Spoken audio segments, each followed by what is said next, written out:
Καλησπέρα σε όλους. Είμαι ο Τάκης Καρκάνας, Διευθυντής του Εργαστηρίου Αρχαιολογικών Επιστημών Malcolm Wiener της Αμερικανικής Σχολής Κλασικών Σπουδών στην Αθήνα και σας καλωσορίζω στη σημερινή ετήσια διάλεξη του εργαστηρίου μας. Θα συνεχίσω τώρα στα αγγλικά για να προλογίσω και τον ομιλητή μας. Good evening and thank you all for joining us for the annual lecture of the Malcolm H. Wiener Laboratory for Archaeological Science of the American School of Classical Studies at Athens. My name is Takis Karkanas and I'm the director of the Wiener Lab. It's an honor and a pleasure to introduce our speaker today, Professor John Marston, who is one of the leading scholars in the field of paleoethnobotany. Marston is an environmental archaeologist who studies archaeological plant remains to reconstruct agricultural and land use strategies and applies concepts from ecology to the interpretation of the archaeological record. He's interested in long-term sustainability of agriculture and land use with a focus on ancient societies of the Mediterranean and Western and Central Asia. Marston began his studies at Washington University in St. Louis, where he got his bachelor's degree in archaeology, classics, and biology. He continued in the University of California in Los Angeles, where he earned his master and PhD degrees in archaeology.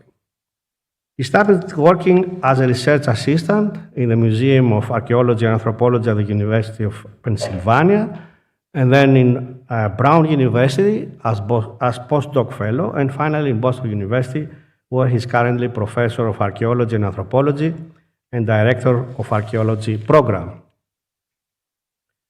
He has been served as visiting scholar in several universities and as a visiting professor at the University of Columbia.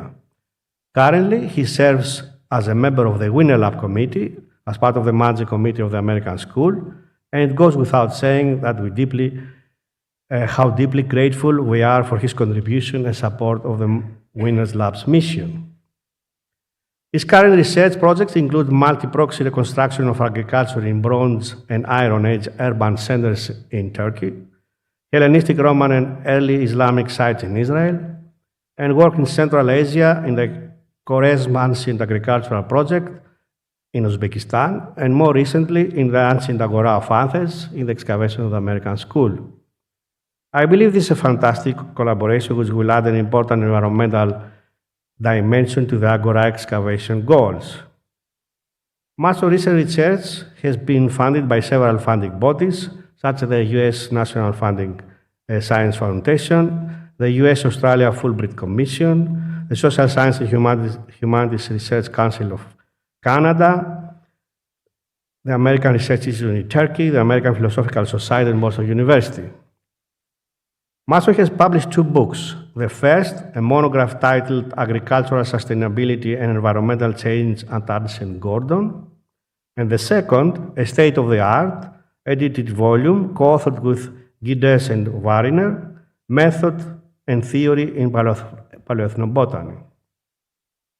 He has also extensively published in top-ranked peer-reviewed journals such as Journal of Archaeological Science, Journal of Archaeological Research, Vegetation History and Archaeobotany, the American Journal of Archaeology, and many others. Tonight, Marston will discuss agricultural strategies and environmental change in ancient Anatolia. So, John, Mark, the podium is yours.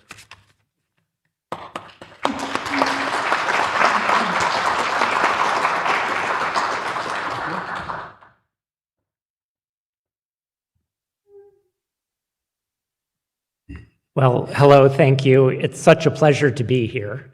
I'd like to thank in particular Takis Karkanas, director of the Wiener Laboratory, for the invitation to speak to you tonight, and also for the staff of the Wiener Laboratory and the school, especially Dimitris Michailidis, for facilitating such an easy and comfortable trip here.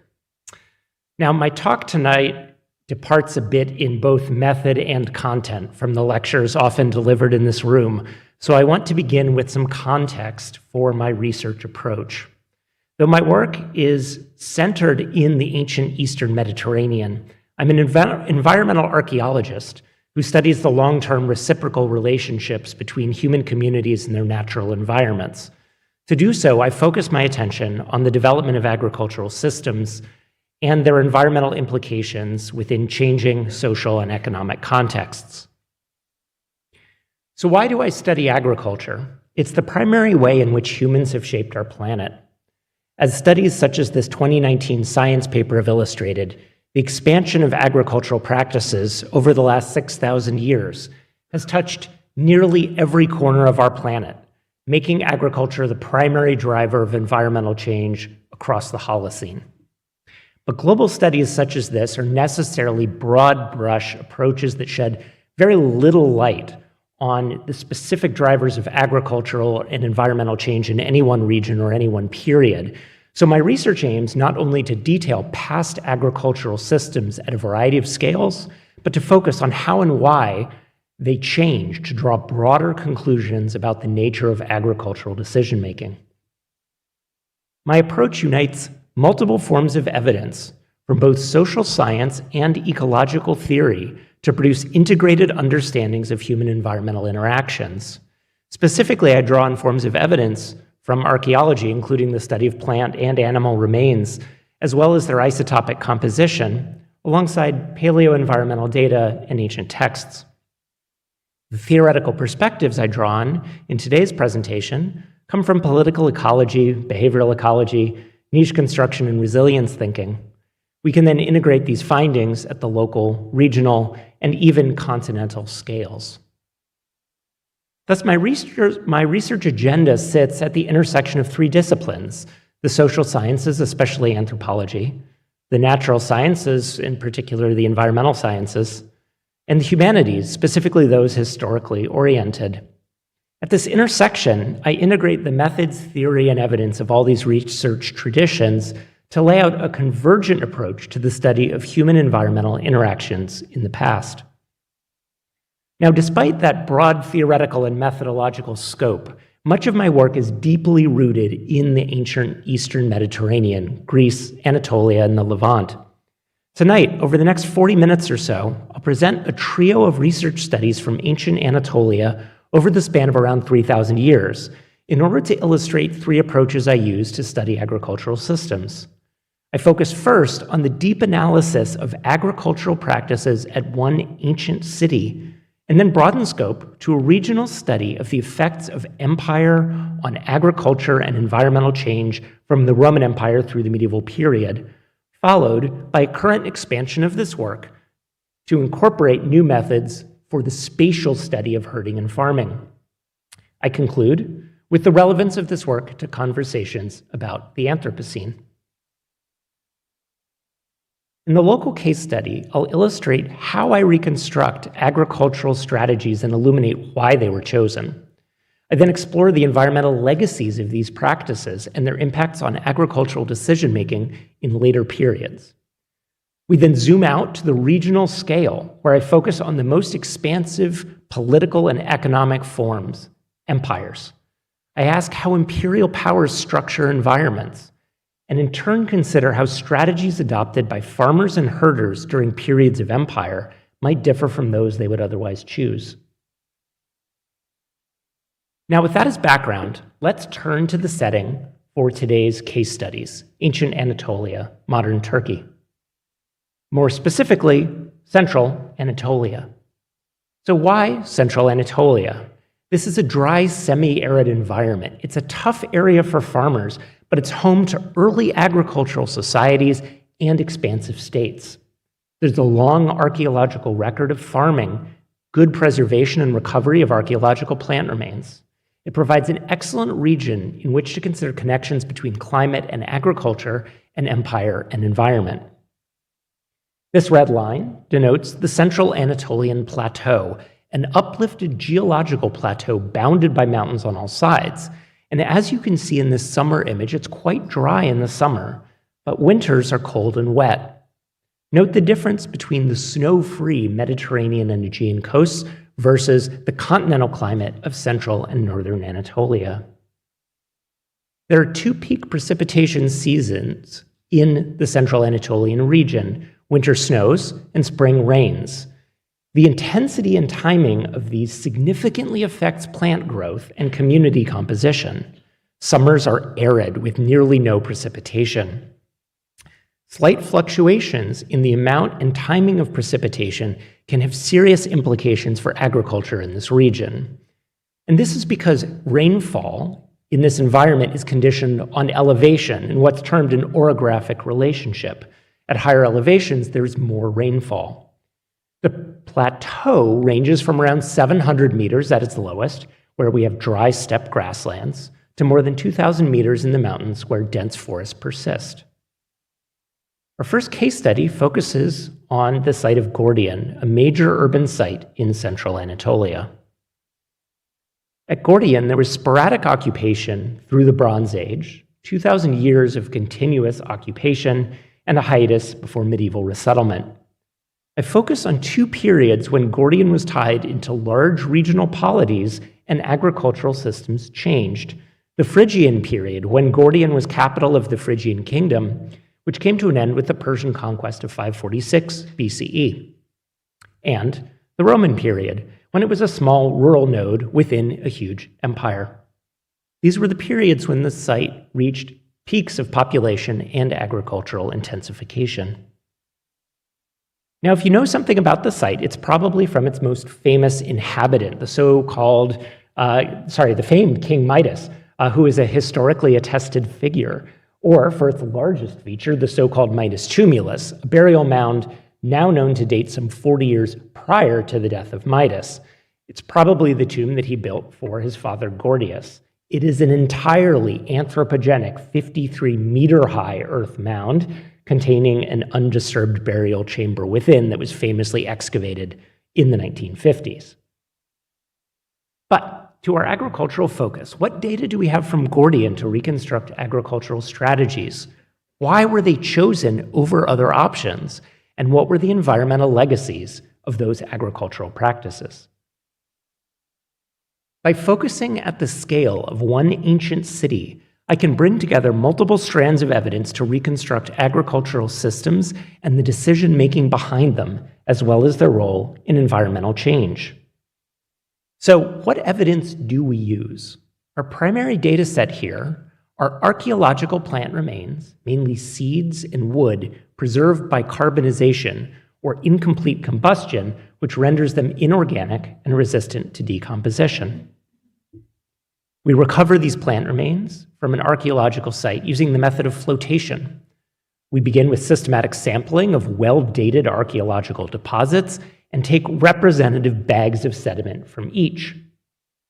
We then pour the sediment into a tank of water to separate the carbonized plant remains. I generally use a mechanically assisted flotation system that allows for a high throughput of samples, such as the one you see my former student Emily running in this image. The charred plant remains are lighter than water and float. We can then collect them in a fine plastic mesh, after which we dry and store the plant remains for later analysis. Back in the lab, we sort and identify these seeds, as you see my former student Nami doing here. We identify seeds based on their morphology, their size and shape, and by comparison with collections of modern seeds of known types. Now, these seeds may look similar to one another, especially the carbonized ones, but I promise within 15 minutes I can teach any of you how to distinguish these even closely related plants like wheat and barley. In addition to charred seeds, we use similar methods to identify wood charcoal. We then quantify these remains to produce our core data set. But just having a record of the plants present is not the research objective. We are interested in reconstructing human behavior. So we need a set of expectations that correlates specific patterns of human behavior, such as particular agricultural strategies, with specific patterns of botanical remains that result from those strategies. Let me take a quick step back to explain how I do this. The ultimate goal is to reconstruct which agricultural strategies were practiced. So my approach is to draw on principles from general theory to develop expectations about specific human strategies for land use. Through this middle-range theory building, I develop expectations about how those agricultural practices produce specific patterns of plant remains, such that plants become proxies for human decision-making.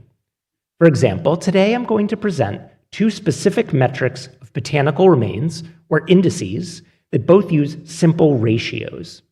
For each, I'll describe how we move from expectations about agricultural practices to particular patterns of plant remains.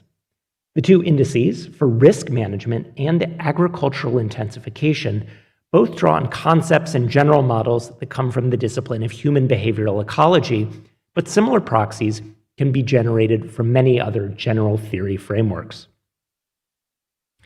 As a key consideration for farmers in this region is the risk of crop failure.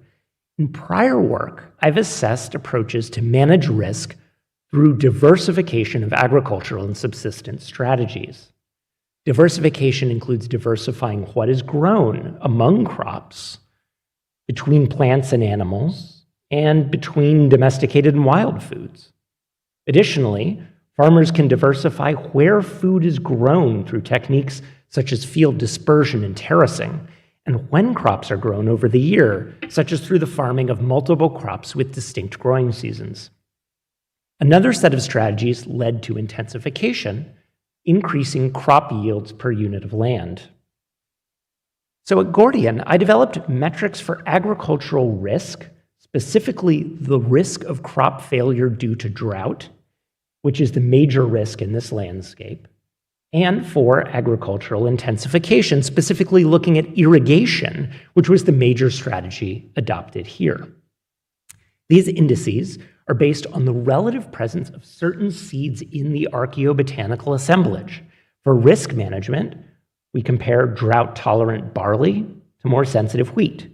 And for intensification, we look at the frequency of wild sedge seeds, which preferentially colonize irrigation canals or wet fields, and look at their frequency among all wild plant seeds. More wheat denotes a riskier strategy, more barley, a safer strategy, and more sedge seeds indicate more irrigation. So let's graph these indices against one another to assess how these strategies were used at Gordion. We'll put risk management above, with a high value indicating a safer strategy and a lower value riskier, and irrigation below, with a high value indicating more irrigation and a low value less. They share a common horizontal axis, time, from the Bronze Age through the medieval. So, what do we find? We see an increase in irrigation at the Phrygian period, and then a move to less risky agricultural strategies following the conquest of Phrygia by Persia. In the Roman period, we find a much riskier agricultural system centered on wheat cultivation, and a coincident substantial increase in irrigation, perhaps to minimize the risk associated with growing wheat. The coordination of these strategies during the Roman period indicates a deliberate, large-scale management of agricultural production. So what were the environmental implications of these practices? We can draw on a concept from resilience thinking, legacy effects, which describes the results of past change on the current state of a system to consider how agricultural practices of one period affected the landscape and thus agricultural decision-making in subsequent periods. At Gordion, I identified 3 distinct legacies in forest change, grassland cover, and the movement of soils. I'll explain the evidence for each in turn, and then we'll consider them together as legacies of agricultural practices. The first legacy of human impact is found in the structure of local woodlands. One type of forest in this region is dominated by slow-growing juniper trees, which provide excellent wood for construction. But when cut down, this forest is often replaced by a secondary forest of faster-growing scrub vegetation that is more diverse. So how can we see if people were responsible for forest change over time? I identified wood charcoal fragments from trash deposits at Gordion to see what types of trees were harvested for fuel and how that changed across this period. So I'm going to show you a similar graph to before, plotted across the same time range. Our vertical axis now represents the proportion of the total charcoal assemblage comprised by slow-growing juniper trees and faster-growing types that replace juniper. we find that juniper use declines substantially in the Phrygian period and is replaced to some extent by secondary trees that are minor components of the climax juniper, pine, and oak forests of the region, and they increase in frequency during later periods of occupation. Another legacy is the effects of animal grazing. The same soils can produce totally different plants depending on grazing pressure. Compare inside and outside of this fence. You can tell where the sheep are allowed to graze. We can use this as a marker of grazing intensity and thus a measure of the sustainability of an agropastoral system. The natural steppe vegetation in the region is diverse, especially among perennial grasses, some of which are shown here. And this is often preferred fodder for animals. It's extremely nutritious. In contrast, overgrazed steppe has an extremely low species diversity with only a few anti-pastoral species. They tend to be spiny, woody, laced with phytochemicals. Most of what you see in this image is a wild species of thyme. So the presence of seeds of these plants archaeologically is a good marker of overgrazed steppe. Now, how do these seeds get into the archaeobotanical assemblage at Gordion? Through the burning of animal dung as fuel, which deposits seeds in the archaeological record and shows us what the grazer's diet is. These allow us to track changes in grassland composition over time.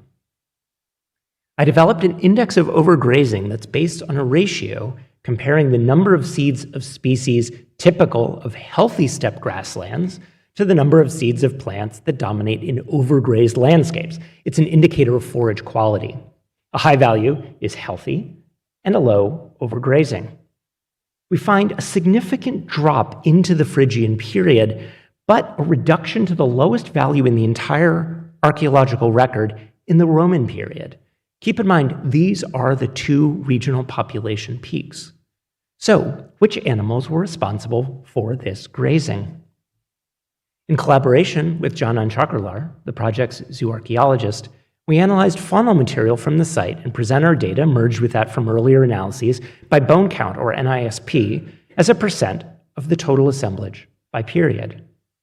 Across all periods, we find similar assemblages with a majority of sheep and goats, which cannot be differentiated from most bones in the body, and relatively fewer cattle and pigs. We see a large transition in the Phrygian period, with cattle and pig increasing at the expense of sheep and goats. This was presumably due to the need to feed a large urban population, and it continues to some extent in the following Persian period, but returns towards sheep and goats as the site declined in size in the following Hellenistic period. But again, there was a sudden change in the Roman period, more pigs in particular and fewer sheep and goats. Of these sheep and goats, the large majority were actually sheep, of which both sexes were kept to old ages, indicating that they were being kept for wool production. So, the combination of deforestation and overgrazing in these periods led to erosion. Along the Sakarya River, which flows adjacent to the site, 5 meters of alluvium post-date settlement of the site and are the results of upstream erosion. The profile has been dated, so we know how erosion rates change over time. The vertical axis is depth, so a flat line would show slow accumulation, and a steep line, rapid alluviation. We find slow rates up to the Phrygian period, when upstream erosion began, and an acceleration following the Roman period. Most erosion postdates the Roman period and represents a legacy of Roman land use strategies. Let's now synthesize these findings for our 2 periods of interest, beginning with the Phrygian. The Phrygian is the peak of power, wealth, and urban population when Gordion became the capital of the Phrygian kingdom and the wealth of the city increased. This allowed, or perhaps even required, more investment in irrigation and other agricultural intensification strategies, such as increasing cattle husbandry. The legacies are changes in forest structure that indicate deforestation and the beginnings of upstream erosion. In contrast, the Roman system was decentralized, with a low urban density but a population spread across the landscape. Agriculture was intensive. We have evidence for high levels of irrigation, overgrazing due to the steppe health declines, and a focus on wheat and wool production, which historical sources indicate were likely taxed commodities. It's possible that locations of farming and grazing also changed over this period. And the legacies are severe overgrazing, perhaps now differentially distributed across the landscape, that produced massive erosion on a regional scale. So to summarize, based on this research, I conclude that erosion is a result of intensification and the most damaging aspect of agriculture at Gordion, because it removed productive grazeland soils and buried good quality agricultural soils that lay in alluvial valleys. Additionally, strategies that prioritized intensification over diversification led to greater legacy effects. The legacies of one period affected later periods. So, for example, without Phrygian deforestation and initial erosion, the environmental implications of Roman practices would have been dramatically different. So now that we understand the processes underlying the shifts we see at Gordion, especially during the Phrygian and Roman periods, it brings us to question how to identify imperial policies and the specific ways in which they affected local-scale agricultural strategies. So more broadly, how do empires structure environments? This has been the focus of much of my recent attention, including a large-scale regional synthesis project and a number of articles in progress, as well as the focus of my next book.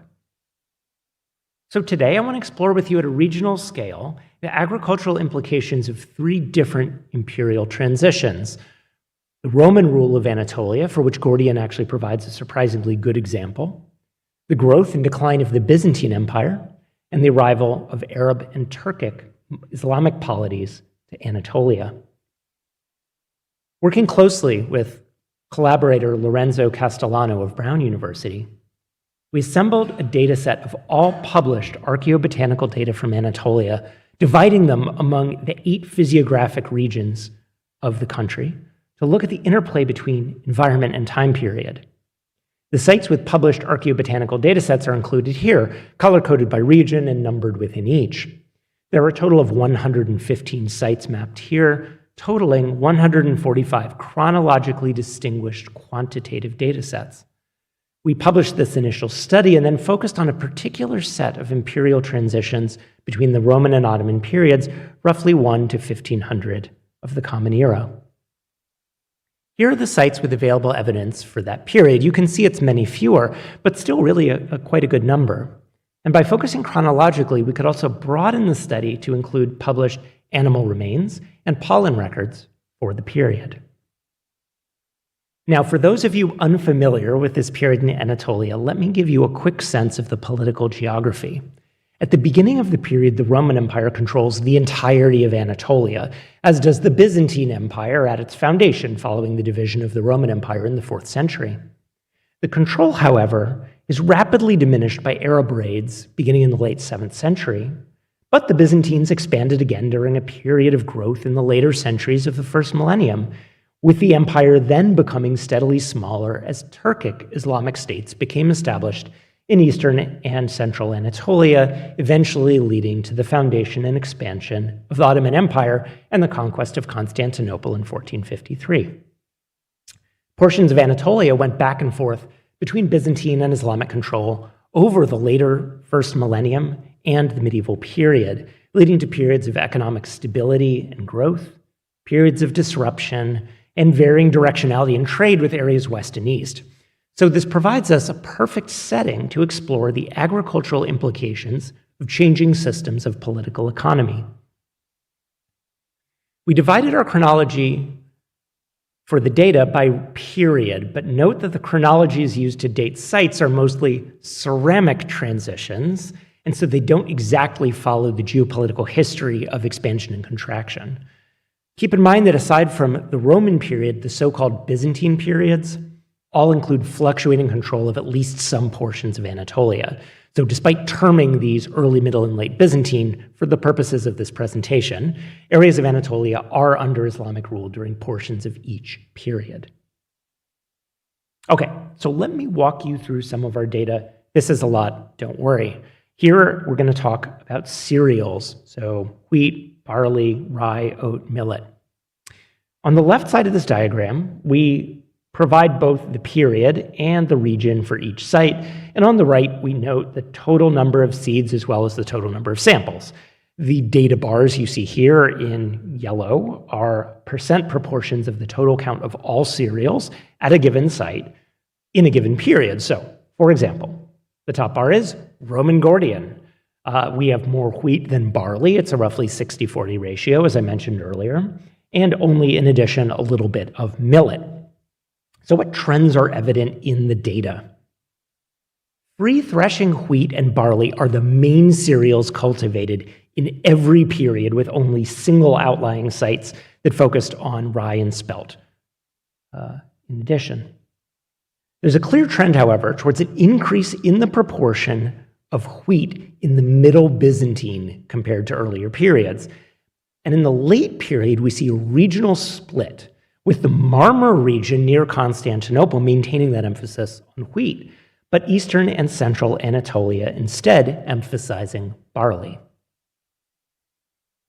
In addition to cereals, which are annual crops, we also investigated perennial arboriculture, and I want to share with you the data on fruit use over the entire Holocene sequence, just to give you a relative sense of how the frequency of different fruit crops changes over the 10,000 years since the Epipaleolithic. So don't worry about any particular period. We're just looking at huge trends here. Early on, we see there's a diverse array of wild fruits and nuts, but then arboriculture begins and increases at the expense of those wild plants. Most grown are grape, fig, and olive. There's also a regional element to the data which is not shown in this period-by-period diagram. Most sites with the large proportion of fruit sit in the Mediterranean climatic zones, the Aegean and Mediterranean coasts, because fig and olive are restricted to those areas as they cannot be grown in areas that routinely hit sub-freezing temperatures, which we find in the continental climatic zones. Okay, so for our periods of interest, here are the data on fruit use. Still, there's a very large diversity of fruit and nuts grown and used. On the right, we include a summary chart that indicates the proportion of the total crop seeds, so cereals, legumes, and fruits and nuts, that are fruits and nuts. And what you can see is that for many sites in many periods, fruit make up the majority of the entire assemblage. They're more numerous than cereals or legumes. This is a new phenomenon. Such densities of fruit remains are excessively rare in earlier periods. Of these, the most numerous single fruit is grape, which is quite common at many sites across several regions through the Middle Byzantine period. And fig and olive are numerous at certain sites, those in the coastal zones as well. The biggest pattern evident in these data, however, is chronological. The late and Ottoman periods contain much lower proportions of fruits and nuts and many fewer types than earlier periods. Only fig, grape, a handful of apple or pear seeds, hackberry, and pistachio remains have been discovered from 14 different sites. The third data set I'll share with you are zooarchaeological data, animal bones, from many of the same, but in some cases different sites. Here we show you the relative proportions of the four major domesticates, which are still sheep, goats, cattle, and pigs. The less common domesticates are shown on the right, with larger dots indicating greater frequency. Three trends are notable in the data set. First, the proportion of sheep and goats, which is less than half of the assemblage at every Roman and nearly every early Byzantine site, increases substantially in the Middle Byzantine. Second, pigs in particular become less numerous over time, with some sites in the Middle and Late Byzantine, Eastern Anatolia, losing them entirely. Third, equids, which are horses and donkeys primarily, are always more common in Central and Eastern in Central and Eastern Anatolia in comparison to the Mediterranean zone, but they increase in frequency beginning in the Middle Byzantine. So, we now have three data sets: cereals, arboriculture, and animal husbandry that show tremendous change beginning around the Middle Byzantine period. Why is that the case? There is no significant climatic shift during this period, only relatively minor fluctuations. So we look to political factors, especially related to personal and economic security. To compare again maps of Byzantine control of Anatolia, the Middle Byzantine sees the empire steadily lose control of increasing areas of eastern and central Anatolia. But in the late Byzantine period, the empire loses the Mediterranean coast, northern Anatolia, and eventually the Aegean coast, with only portions of the Marmara region near Constantinople still under its control by the end of the 14th century. Let's now map the serial data onto the political geography. In the Middle Byzantine, we see a preponderance of wheat cultivated across multiple regions of Anatolia. In the late Byzantine, however, wheat is the primary crop mainly at sites in the Marmara region, which is the area that remains under Byzantine rule the longest. In contrast, the areas that Muslim states controlled throughout the late period, namely southeastern, eastern, and central Anatolia, we see a shift to barley as the primary crop. Why?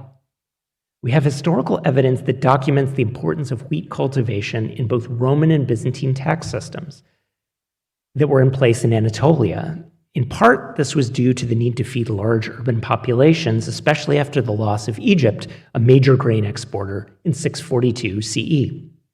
In contrast, under Muslim rule, we find other evidence for a renewed importance of pastoralism, including a rise in proportions of sheep, goats, and equids, suggesting that this barley may have intended primarily as winter animal fodder.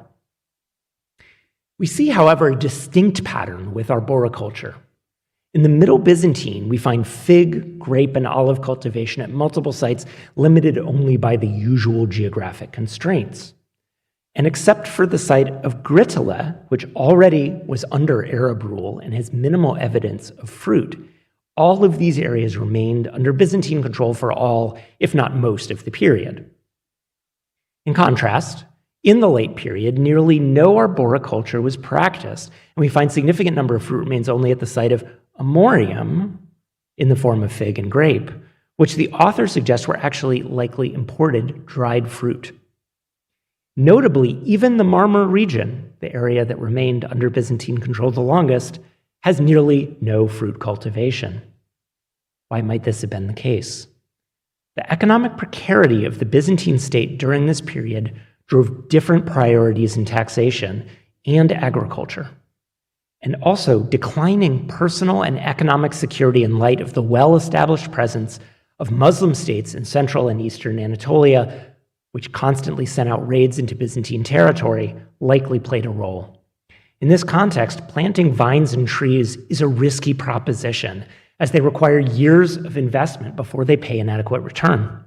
Instead, annual crops, such as wheat, present a much safer bet of providing a return, because even if the land needs to be abandoned temporarily, the wheat crop is only vulnerable to destruction during a limited window of a few months. So, to conclude this regional analysis, I did not talk much about the Roman period, although we find broad support in this dataset for the agricultural intensification that I detailed at Gordion. The largest distinction occurs during the Middle Byzantine period as Muslim states became well established in eastern and central Anatolia. Likely, there were differences in agriculture between the Byzantine and Islamic rule, in part due to a combination of differences in taxation systems and to the extent of the centralized control of agricultural decision-making by the state, with Islamic states offering considerable more autonomy to farmers and herders. We also see the expression of cultural preferences, such as Muslims not eating pork. Additionally, concerns about personal and economic security appear to have driven individual decision-making in the late Byzantine period.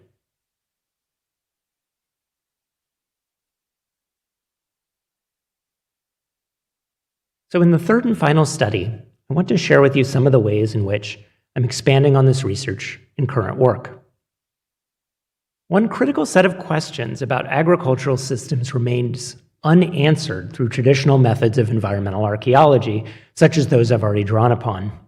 All of the seeds and bones we find at Gordion and similar urban centers come from plants and animals that were raised somewhere outside of the city. So where on the landscape were those agricultural strategies actually enacted? What specific areas were farmed and with which crops? Where were animals raised, close to the city or in a highly mobile pattern? Answering these questions is critical for gaining a nuanced understanding of agricultural decision-making. So we're bringing newly developed methods of stable isotope analysis to address these questions, again using Gordion as a case study due to the rich body of existing evidence for agriculture and land use systems and access to a large number of samples. With support from the U.S. National Science Foundation, we've spent the last 4 years analyzing thousands of seeds and dozens of animals to identify for the first time the full spatial picture of subsistence at an ancient city in the Eastern Mediterranean. The lab work phase is nearly complete and the analysis is ongoing, but I can share some initial results with you today. To locate farming, we use stable isotope analysis of crop plant seeds to learn more about the conditions under which those plants grew. Through stable carbon isotope analysis, we can tell whether crops were grown in fields that were dry, well-watered, or irrigated. Using nitrogen-stable isotope analysis, we can identify the fertility of those fields and whether they were deliberately fertilized with animal manure. The best samples for such analyses are those from stored crop deposits that were accidentally burned because they represent, most likely, a single year of harvest. At Gordion, we have such context from 2 accidentally burned buildings, with multiple storage deposits in each, one dating to the early part of the Phrygian period, and the other to the preceding early Iron Age. We sampled 20 or 30 seeds, all wheat or barley, from each individual storage context in both structures. So I'll share results on biplot graphs with the vertical axis of nitrogen representing fertilization and the horizontal axis, carbon, representing irrigation status. Each shape that you see here represents a mean and a 1 standard deviation range for a single archaeological context. We have all the wheat samples on the left and the barley on the right. None of these values indicate irrigation, but that's not a surprise because our botanical markers of irrigation suggest that it began later in the Phrygian period. Some of these higher nitrogen values do suggest fertilization, but more important than the absolute values is the range of values and how it differs between the early Iron Age from the early Phrygian. In wheat, the range of values is much tighter for the early Phrygian in comparison to the early Iron Age. And in barley, we see the same pattern, even though there are many more early Phrygian than early Iron Age samples. The tighter clustering of the early Phrygian samples without having higher standard deviations than the early Iron Age samples suggests that they represent crops grown under a more constrained range of water and especially fertility conditions. This indicates that during the Phrygian period, agricultural practices were more closely controlled, and perhaps that these seeds come from a narrower range of fields versus those in the earlier contexts.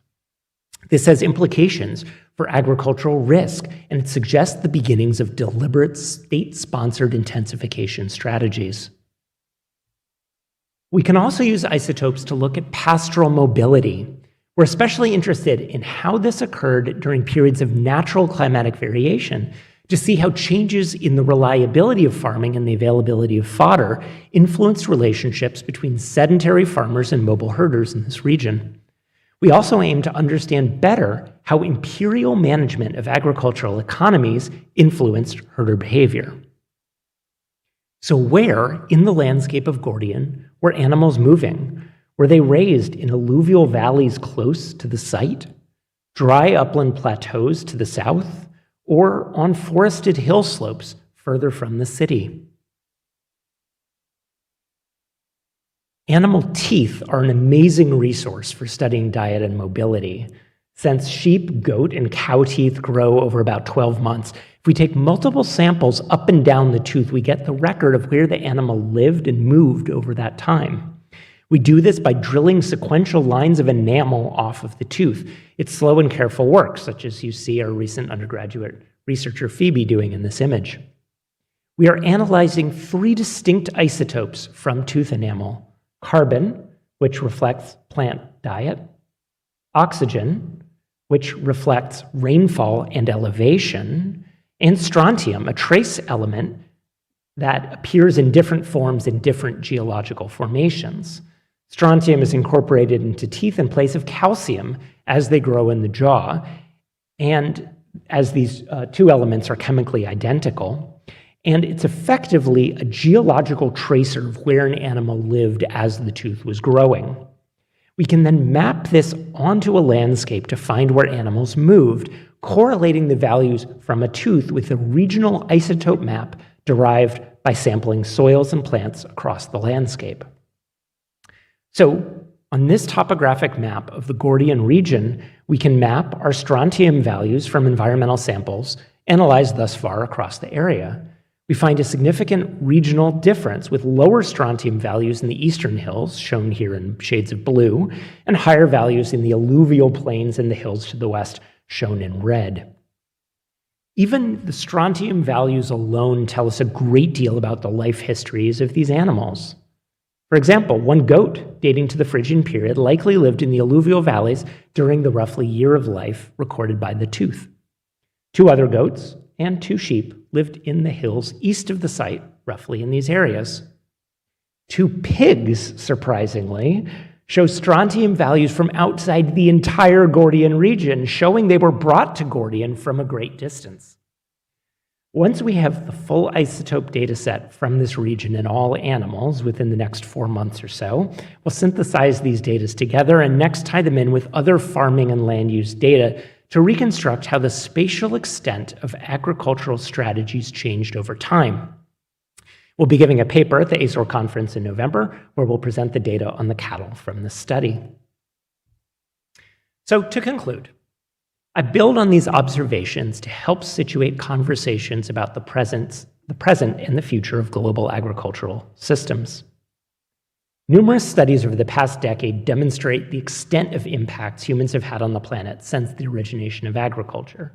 These changes represent legacies in the present day, which we can clearly see in the dramatic increase in human populations and ecological footprint over the last few millennia. But it's more than just legacies of landscape change, but also legacies of agricultural practices and knowledge. We discuss these types of infrastructural legacies in considering, for example, how to transform from a liquid fuel to an electric charging network for vehicles, which requires new infrastructure for electrical delivery and vehicle fueling, and new behaviors by people. Agricultural practices require similar investments in physical infrastructure and knowledge alike.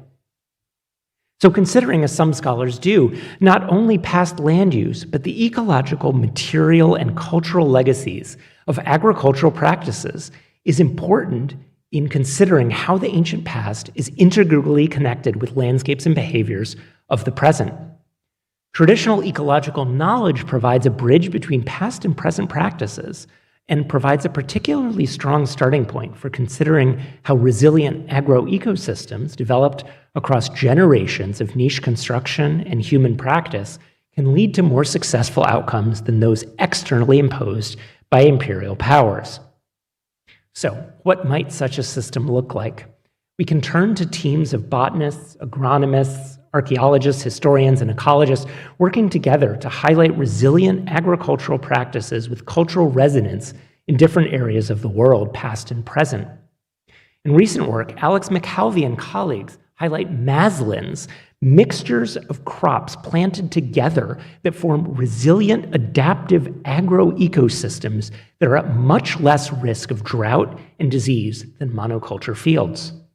Archaeological evidence of such strategies dates back thousands of years, including in Anatolia, and such practices have only recently been lost in many parts of the world.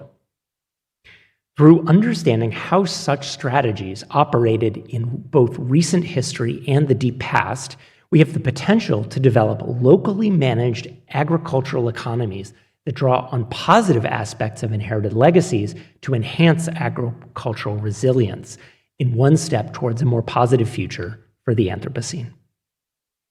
This work would not have been possible without my sponsors, research partners, and students, so I thank them and you for your attention.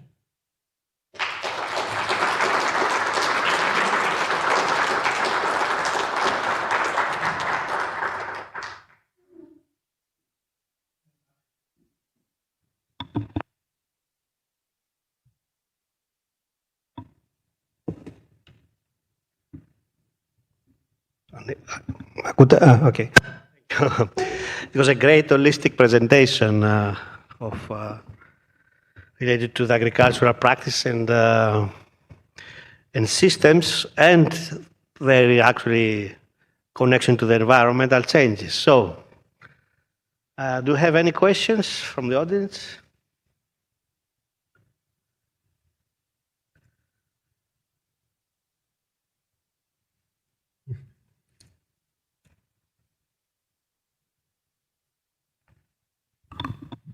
Thank you for that excellent lecture. Your last slide talked about intercropping. I thought of Guatemala with the corn, beans, and squash, beneficial co-planting.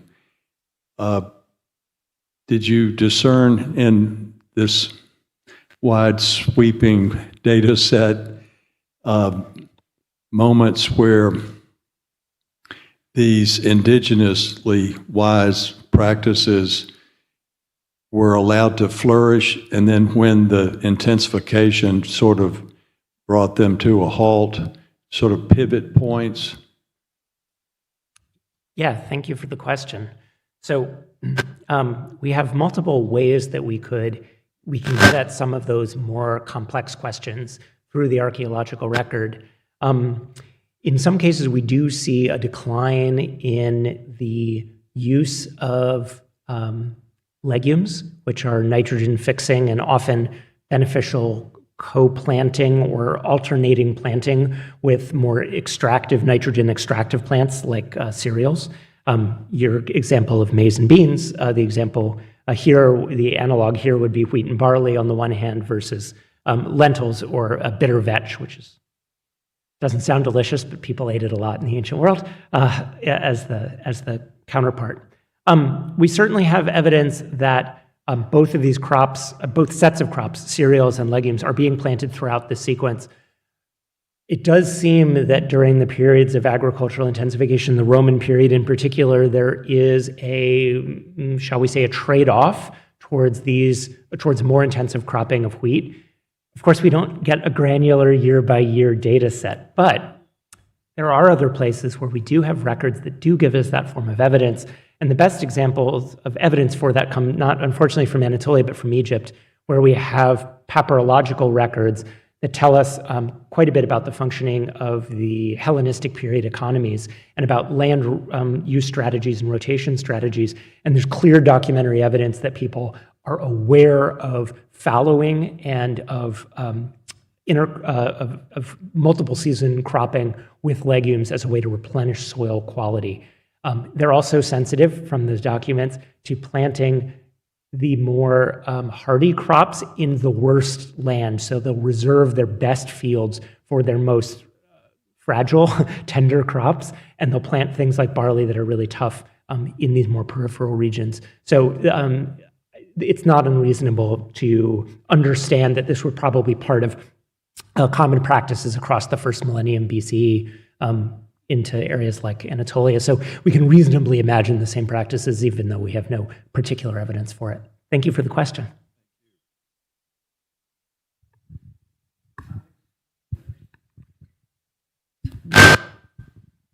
Thanks, Mac, for this great talk.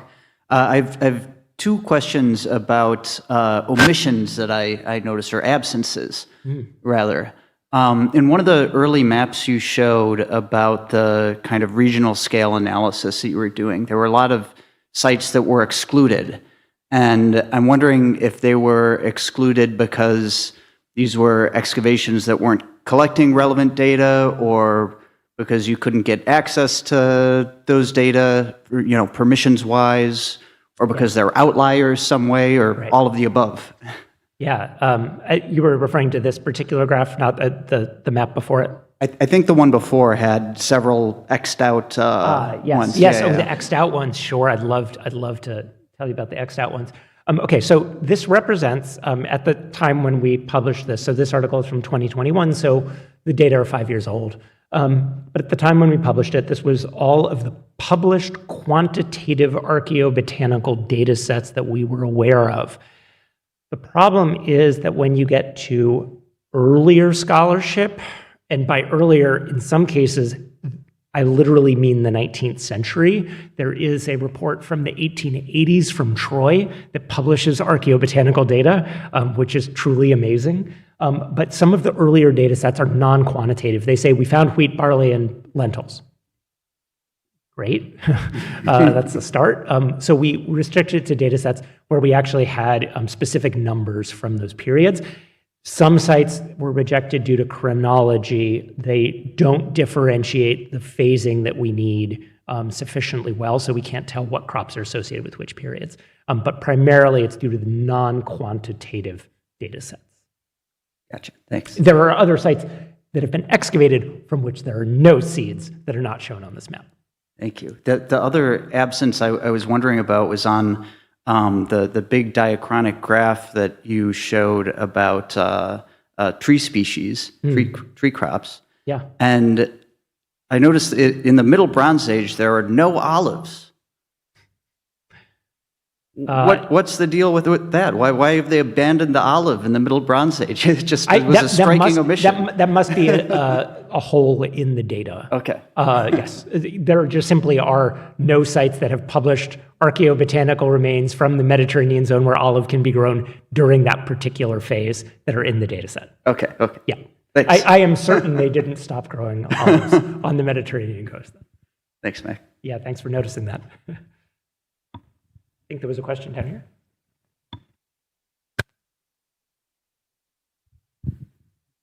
Thank you. That was brilliant, and I'm sure we all have a lot of questions now for you. I will contain myself and only ask you one. Okay.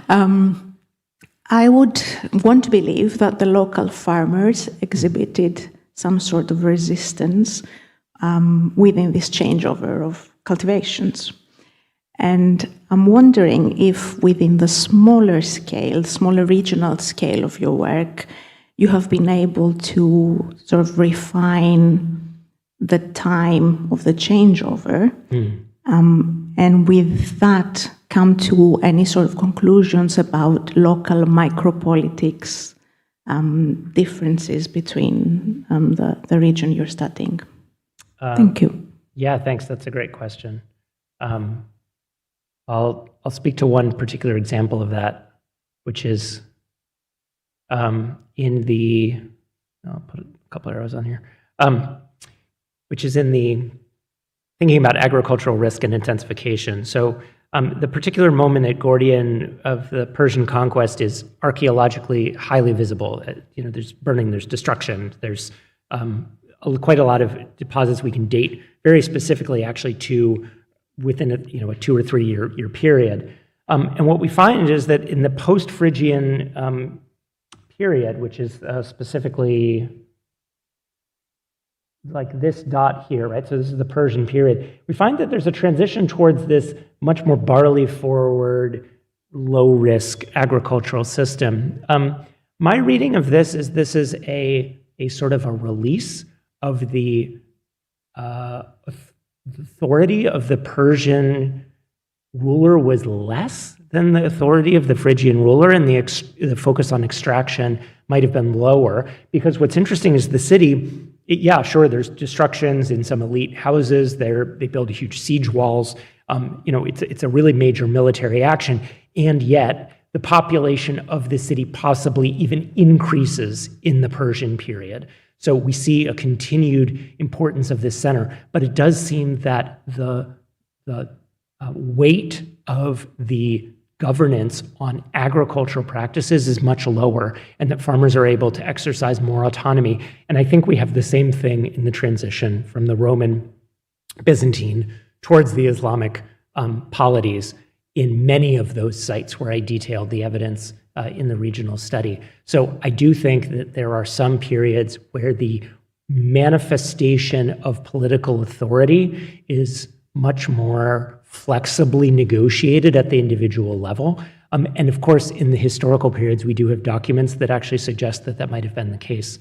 The Byzantine to Islamic transition is also particularly interesting because we have archaeological as well as documentary records from the Levant that also detailed what that transition looks like, and it seems like many of these same practices are probably in place. Thanks.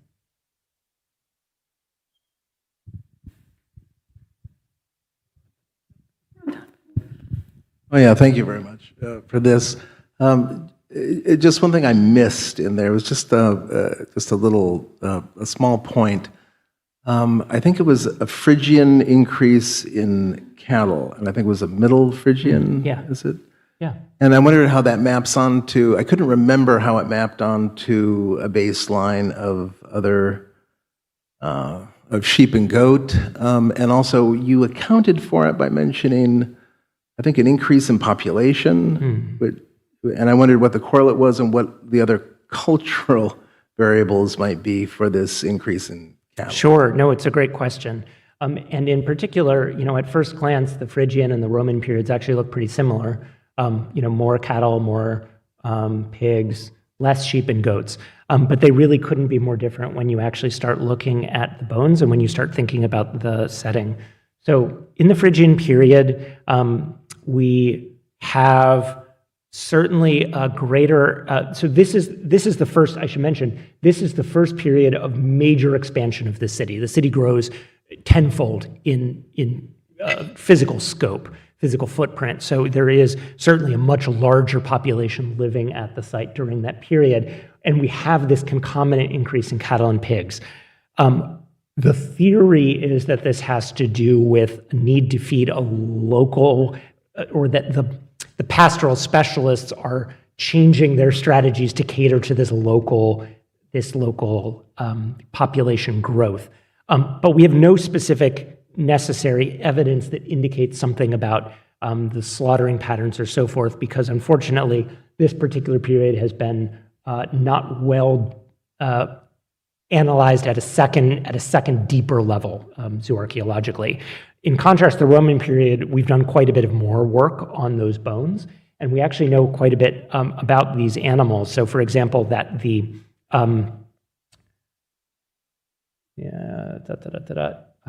that it's more sheep than goats. In fact, this ratio of sheep and goats is the highest that it is anywhere else in the sequence. And so that shows us more emphasis on this wool economy. So that's one thing that's changing for sure. The animals that are being eaten on site are older during that period than in the preceding period. So the sheep that are making it onto site and being eaten are old. They're older than 4 years, which is really old, which means that primarily these herders are raising them for wool and then using the kind of leftover meat, they're selling it into the town, which at this point is a Roman garrison. The cattle seem to have two different economies going on, but one of them is many cattle are being killed very young. They're being killed basically as veal, and the pigs are also being killed young, and they're probably being kept more or less on site. We have evidence that they're being sort of styed. So these animals are probably being killed very specifically to feed the Roman soldiers who are living at the site during that period.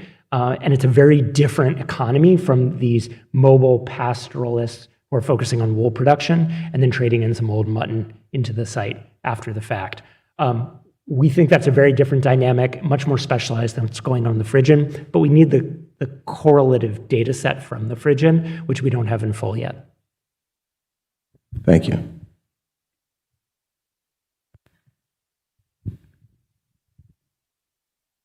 Thank you very much. Since you have this slide, I would have a questions to these animals. You're talking about the animals the cattle, sheep, and goat, probably the pig too, but they were eaten basically, right? And sheep was for the wool also, was very important. did they do anything else with them? I mean, did they milk them? Did they make cheeses? Do we know any of that?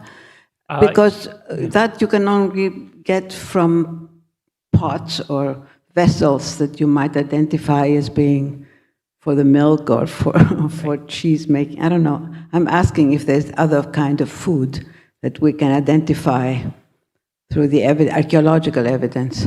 Yes.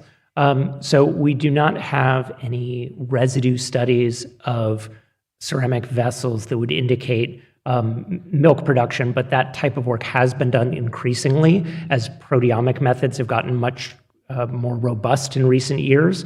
And there are many areas of the world where we suddenly are able to push dairying much earlier than we had previously expected. And I would not be surprised if we were to sample the appropriate vessels from Gordion that we would have evidence of milk. I'm 100% certain of it. So I think they probably are using these animals for milk.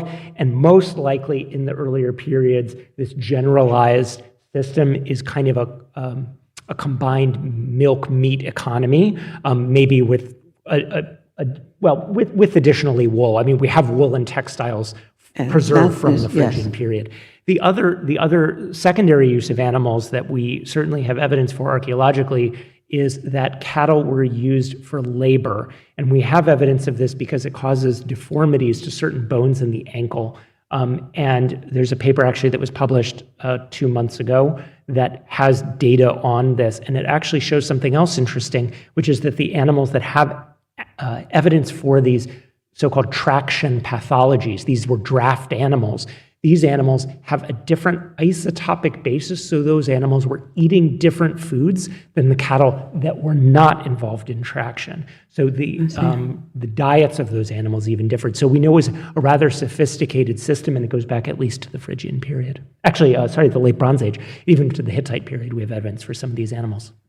What great studies to be able to track that down on the activity of the animals, right? It's spectacular, and this is why Gordion is the well to which I keep going back, because the quality of the data are unmatched. Can I ask another but more naive question, actually, because the emphasis that is of the grain, right, plantation, the fields with barley and wheat. I mean, I know personally how wheat is being used for bread and all that. What was barley actually used for? You know, this is actually a great question. Archaeobotanists spend a lot of time arguing about this. So we know it was used for some things. We know it was being fed some of the time to animals. So it could be animal fodder. We know that it was being brewed into beer because we have specialized beer vessels and beer residues from the Phrygian period. So we know for sure that that's part of the agenda. And there are Hittite documents that talk about beer as well. So we know that's a common thing. And probably people were also eating it as bulgur, porridge, something like this. But we'll have to ask some of the other archaeobotanists in the audience for evidence. Thank you. That.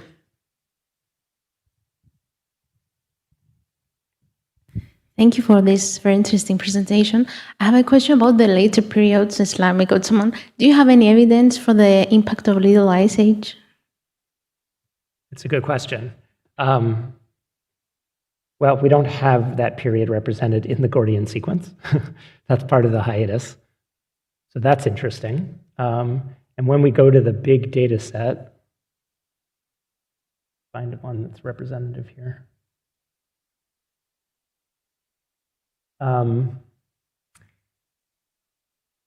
So that would be squarely in the Middle Byzantine. I don't know how the specific chronology of those 5 sites dates against it. So it's a good question. It's not something we saw evidence for, but that's not to say it's not buried somewhere in this big data dump.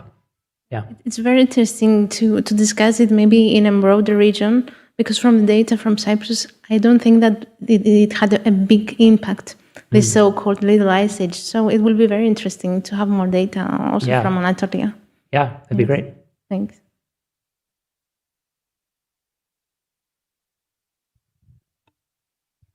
We have a question from the audience. What effect did the spread of Islam and the growth of Ottoman power with prohibition on alcohol have on the cultivation of grapes? This is a question we asked. You can see there are many fewer grapes in this late period when the Ottoman Empire controls most of this area than there were in the earlier periods. But there's also less fig and less olive, so it's difficult to tease out a specific indication against this. However, the other thing is that we do know that there are sites that are clearly under Ottoman control in various, or I should say, under Islamic control in various Islamic polities across the entirety of the Eastern Mediterranean, where people are still producing wine at large scale under Islamic rule. So we should not necessarily expect that there would be a substantial change in that practice, in part because there are still Christian populations and other populations that are consuming the wine, Christians especially, because of course it's required. So that is something we did wonder about with this data set, but we don't necessarily have evidence for it. The lack of pigs, however, is a little bit more surprising. Yeah. Thank you.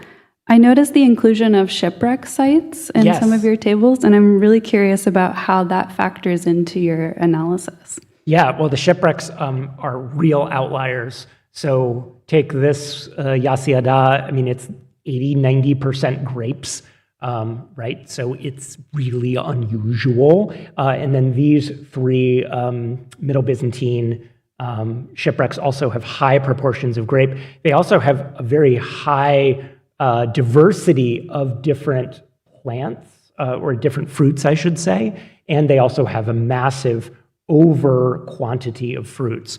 So I think there are two things that we can note about that. The first is that they are outliers, but they aren't distinct entirely from some terrestrial sites, right? So we do have terrestrial sites like Besiktas, like Sagalassos, that have this preponderance of fruit. So they're not entire outliers in that sense.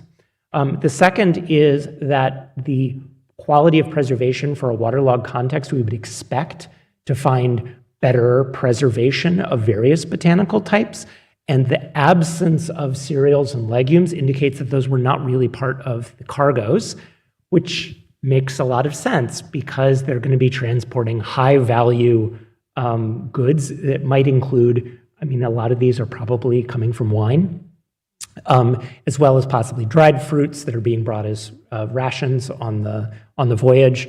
And so that is something that we certainly did take into account when we were doing this. We spent a lot of time debating, do we even include them in the graphs? Do we just exclude them? But we think they add an interesting dimension. Thanks for asking. Thank you. I will mention, I think we should consider vessels that may not survive, that like sacks of grain, perhaps. It's possible. It's certainly possible that there's material that's decomposed as well. The taphonomy is different than the terrestrial sites, right? So there's things we're missing in both cases, and the question is how to compare them, and the answer is we don't really think we should compare them. Yeah.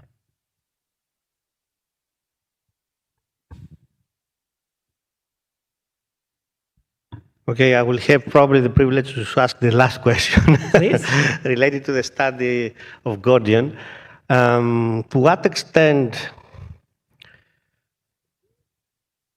the change, the difference we see between the Phrygian early, it's Iron Age, Yes. period, and the Roman period, could be explained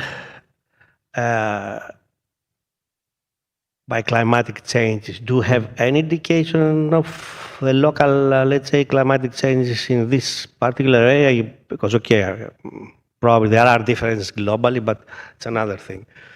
It's a reasonable question to ask. I mean, there is this climatic phenomenon, the Roman warm period, or Roman climatic optimum, as it's termed. It is coming in the later end of what we have for Roman at Gordion, so that's probably not contributing much to the assemblage. Additionally, however, paleoclimate indicators for Anatolia are mixed on what that actually looked like in Anatolia.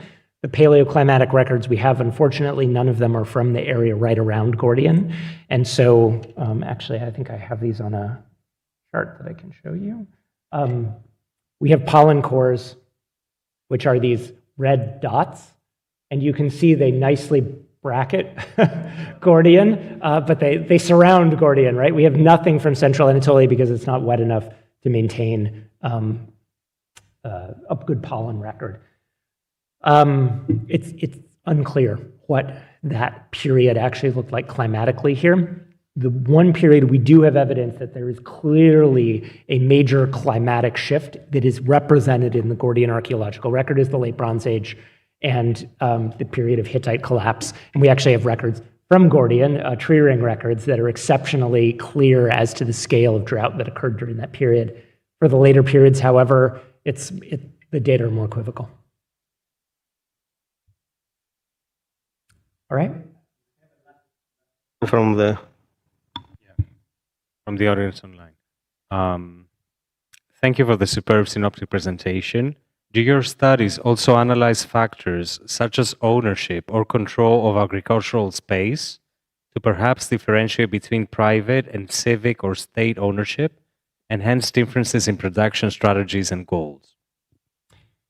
That is a wonderful question. This is why I want my time machine. I would not be surprised if what we see in this graph, the difference between the early Phrygian and the early Iron Age, represents exactly that, but I have only circumstantial evidence that would support that. The early Iron Age building is a bit of an enigma. It's bigger than a house. It has some type of supra-household function, but is it really community or an extended household? It's unclear. Is it somebody important? We don't know. It's a prehistoric period and there's no documentation and there's not good analogs for this type of structure. In the early Phrygian period, these samples come from a building that is associated with the elite core of the site.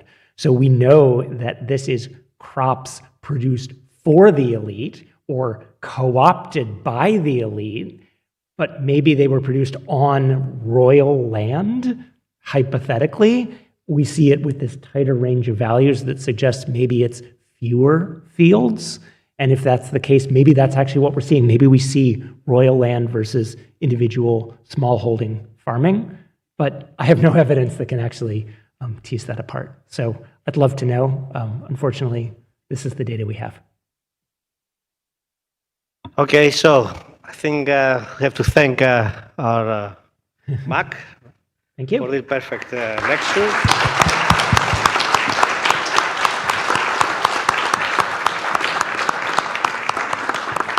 And we can move down and join us for a drink and talk more about